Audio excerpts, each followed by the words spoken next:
Bonjour, comme promis, on se retrouve aujourd'hui pour parler des aromates et de leur utilisation en cuisine.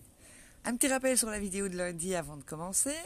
Nous avons vu pourquoi consommer des aromates, leur importance dans une alimentation équilibrée et finalement ce qui se cache derrière la notion d'aromate. Une petite précision avant de commencer. Aujourd'hui, je vais m'arrêter aux herbes aromatiques sans parler des épices.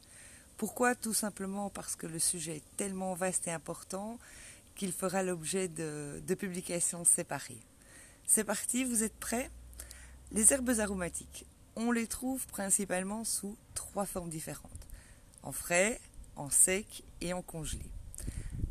On s'arrête aujourd'hui sur les herbes aromatiques fraîches, ce sont celles que je privilégie en saison. Et nous verrons ensemble, comment les acheter avec quelques conseils, comment les préparer, comment les cuisiner, et on terminera avec quelques astuces pour avoir des herbes aromatiques toute l'année, tout en faisant des économies. Comment les acheter? Eh bien, au magasin, choisissez-les de préférence bio.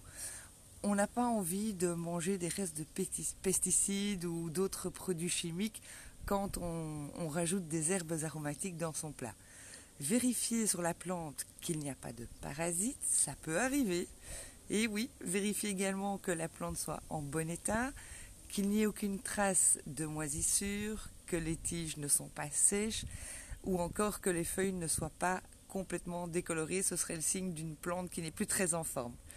Voilà pour les conseils d'achat. On retrouve maintenant comment les préparer.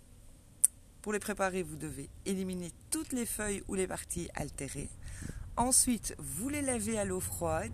Les plantes aromatiques sont délicates et fines, donc l'eau chaude risquerait de les cuire. Après les avoir lavées, il faut les sécher avec du papier absorbant et le faire délicatement. Cette opération peut prendre du temps, mais elle est vraiment importante pour la suite. Lorsque vous les émincez, travaillez avec minutie et précision. Au plus vous donnerez de coups de couteau, au plus vous cuisez vos herbes. Évidemment, tout va dépendre de l'herbe que vous utilisez. Le romarin, qui a une feuille beaucoup plus coriace que le basilic, supportera mieux les coups de couteau. Si vous voulez conserver vos herbes parce que vous en avez coupé trop ou parce que vous allez les utiliser plus tard, eh bien vous pouvez les conserver au réfrigérateur enroulés dans du papier absorbant. On compte 12 à 24 heures, pas beaucoup plus. Vous l'avez compris, le mot d'ordre pour les herbes aromatiques, c'est la délicatesse au moment de la préparation.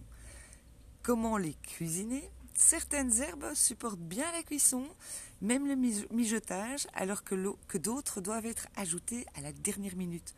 Pourquoi? Parce que la chaleur altère la saveur et l'arôme. Il est préférable d'ajouter les fines herbes fraîches ou du basilic, par exemple, en fin de cuisson. Par contre, l'origan, le thym, la sarriette, le romarin, la sauge, le laurier, la marjolaine supportent très bien le mijotage et peuvent être mises en début de cuisson. Vous avez bien compris, les herbes les plus épaisses peuvent cuire, vous les mettez en début de cuisson, tandis que les plus fines doivent être ajoutées en fin de cuisson. Finalement, comment avoir des herbes aromatiques toute l'année et réaliser des économies? Tout simplement en les séchant ou en les congelant. Est-ce que vous avez déjà vu le prix d'aromates séchés au kilo?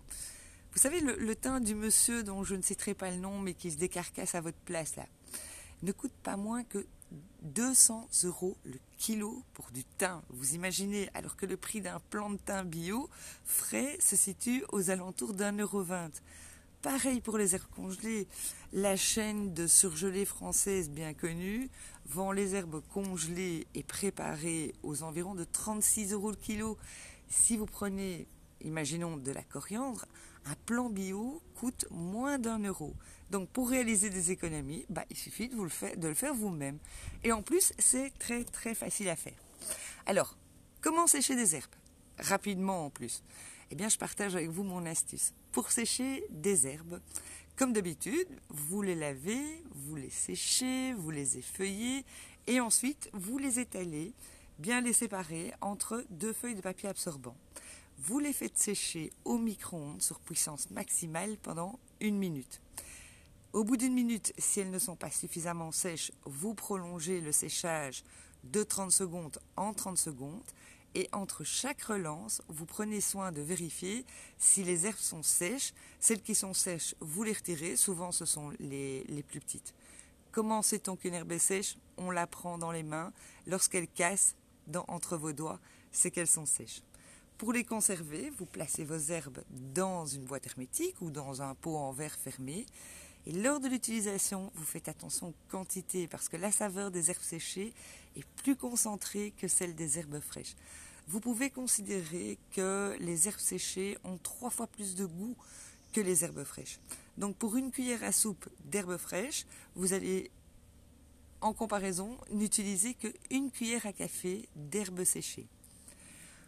On termine sur les herbes congelées. On recommence, on les lave, on les sèche, on les effeuille. Et pour la congélation, là, vous allez les ciseler. Ensuite, vous les placez dans un sachet de congélation et vous les mettez au congélateur. Pour être certain d'avoir toujours la bonne quantité, d'éviter l'agglomération des herbes, vous savez, quand ça congèle, ça peut former un bloc. Eh bien, vous pouvez aussi utiliser un bac à glaçons avec un fond d'huile d'olive. Vous placez l'huile d'olive, vos herbes, dans le bac à glaçons, puis il vous suffira de les défaire.